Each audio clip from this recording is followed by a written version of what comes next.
السلام علیکم ورحمۃ اللہ وبرکاتہ۔ حدیث کا سبق نمبر 29 ہے 29، جس میں سونے سے پہلے کنگھی کرنے کے بارے میں ہے۔ حضرت انس رضی اللہ تعالیٰ عنہ سے مروی ہے کہ نبی کریم صلی اللہ علیہ وسلم جب بستر پر تشریف لاتے سونے سے پہلے تو آپ مسواک فرماتے، وضو فرماتے اور کنگھی فرماتے تھے۔ یہ سیرت الشامی میں یہ حدیث موجود ہے۔ اس حدیث کے تحت میں علماء نے لکھا ہے کہ یعنی بال سنوار لیتے تھے، چونکہ حضور اکرم صلی اللہ علیہ وسلم کے گیسوئے مبارک تھے، بال زیادہ رکھتے تھے۔ بسا اوقات بال پراگندہ ہوتے ہیں تو سر بھاری معلوم ہوتا ہے، وزنی معلوم ہوتا ہے، اور بسا اوقات بال پراگندہ ہونے کی وجہ سے نیند میں خلل بھی ہو جاتا ہے۔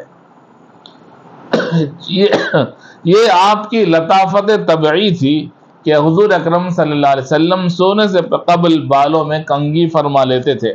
ان تمام باتوں سے یہ بھی اندازہ ہو جاتا ہے کہ بعض عورتوں میں یہ بات مشہور ہے کہ رات میں کنگھی نہیں کرنی چاہیے، اس سے یہ ہو جاتا ہے اور یہ ہو جاتا ہے، یہ ہو جاتا ہے۔ یہ ایسا کچھ بھی نہیں ہے۔ نبی پاک صلی اللہ علیہ وسلم نے رات میں کنگھی فرمائی ہے سونے سے پہلے پراگندہ بالوں کو درست کرنے کے لیے۔ آپ نظافت طبعی آپ کے اندر زیادہ تھی، نفاست تھی، جمال تھا، حسن تھا اور سلیقہ تھا، اس لیے نبی پاک صلی اللہ علیہ وسلم سونے سے پہلے اپنے بالوں کو درست فرما لیتے تھے۔ اللہ تعالی ہمیں عمل کی توفیق عطا فرمائے۔ السلام علیکم ورحمۃ اللہ وبرکاتہ۔